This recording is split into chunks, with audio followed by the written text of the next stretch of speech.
Wherever you sit, stand, whatever you touch, there is memory and transaction happening all the time. It must be a conscious process.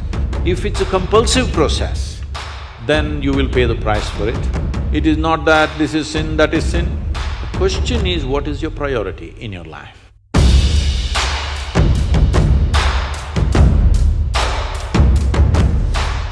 Sadhguru, how can a person stay committed to someone in a relationship? Is it natural to love someone and yet be sexually attracted to others? What should be the proper course of action that should follow, or how does one handle this?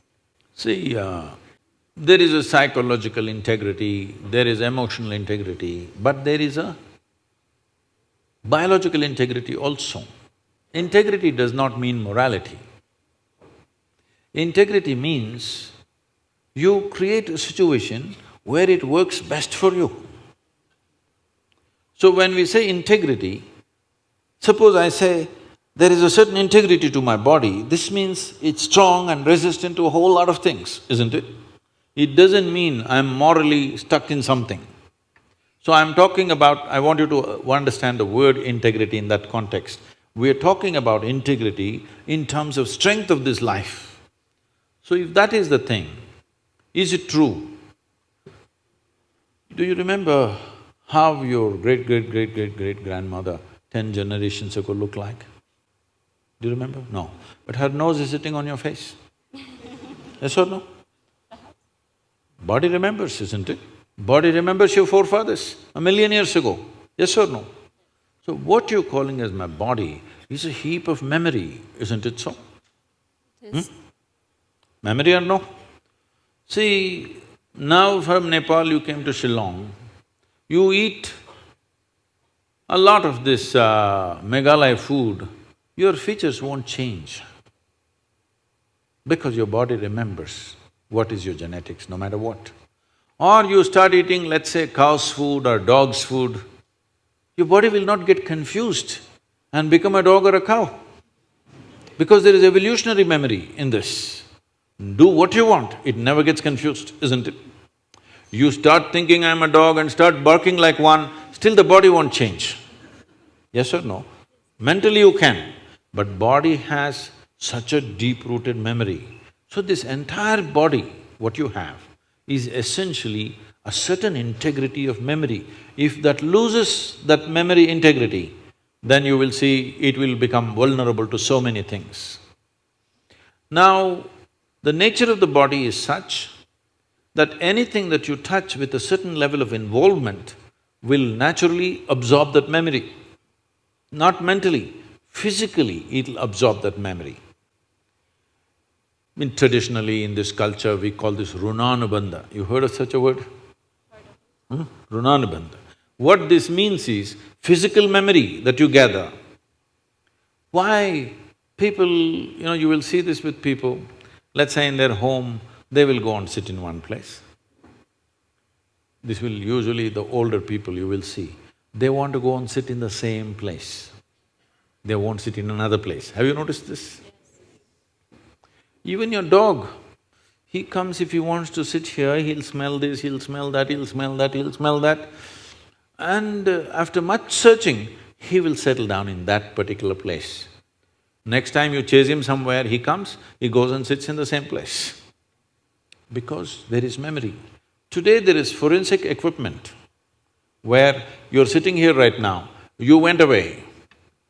After 2, 3, 8 hours, if they come, not with a dog can easily do it. But with forensic equipment, we come here and just check this chair and we know it was you who was sitting here, not somebody else. So there is memory. Wherever you sit, stand, whatever you touch, there is memory and transaction happening all the time. Well, you come from Nepal, in India also it's very much there, in south is very strongly there, north maybe it's become weakened. People never give salt to another person. Do you know this? Here also? If somebody gives you salt, you say, please keep it there. Because there are certain materials which transmit memory much better than others. Salt, sesame seeds, lemons, like this if you give traditional people, they'll say, keep it there, I will take it. because they don't want to develop runanabandha with you. Now, in India, if you see older generation of people, if you try to shake their hands, they'll do like this, because they don't want to get runanabandha with you. Because the idea is to keep the integrity of your body's memory in such a way that it doesn't become vulnerable to other things, that you become a very integrated life. If you want to nurture yourself to be a certain possibility, then you have to maintain the memory integrity. This is what runanabandha means. You keep your physical memory to the minimal. A sexual interaction is something where a huge amount of memory is taken from one to the other.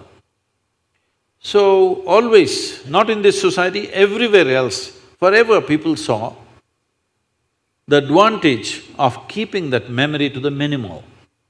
If you make that memory very complex, you will see to be at ease will become very difficult after some time.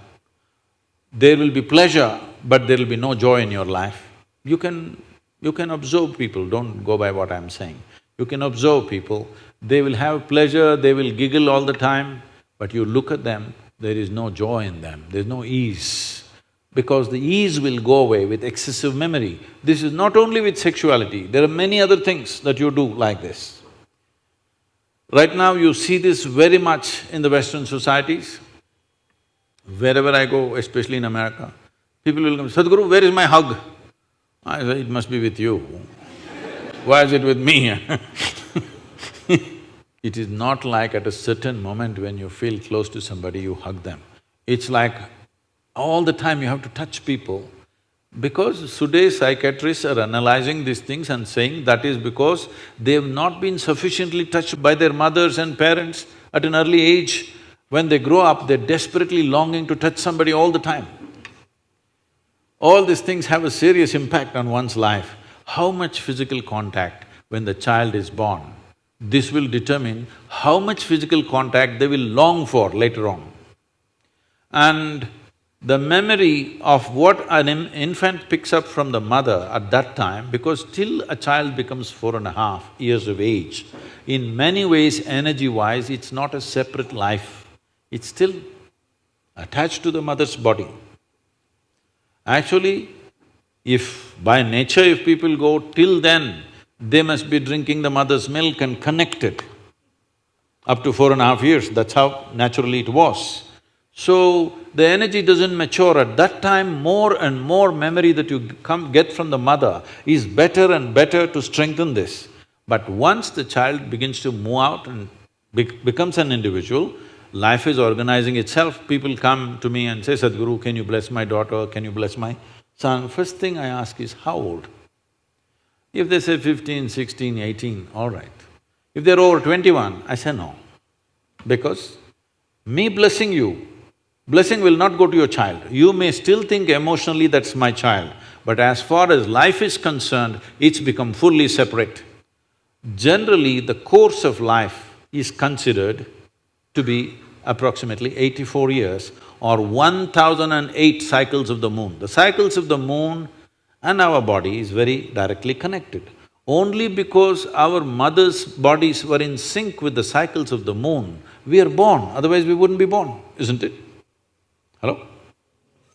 So, a full life is considered 1008 cycles of the moon, which will approximately considered as 83 to 84 years. So if one crosses 84, it's considered a full life. In this, the first quarter is the only time when it is connected to parentage. After that, the child must move, because energy-wise, you cannot connect those two lives anymore. So that is when the longing, if you have not created enough integrity within yourself, the longing for another body multiplies. Even though the hormonal phase may be higher between 15 to 20, the longing to bind and bond with somebody increases after 21 years of age, because unknowingly you're like a satellite who fell off the main mother. You come off the motherboard.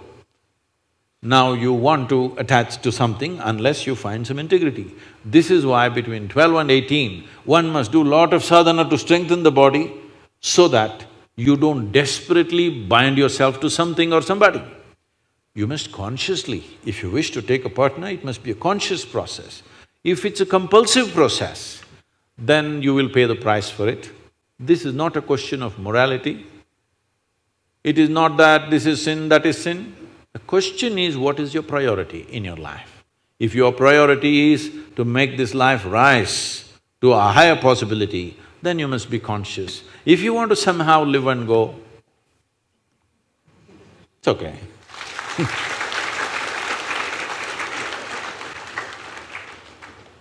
Thank you, Sadhguru. I'm sorry if I discouraged You just answered my question, Sadhguru. Thank you so much for that.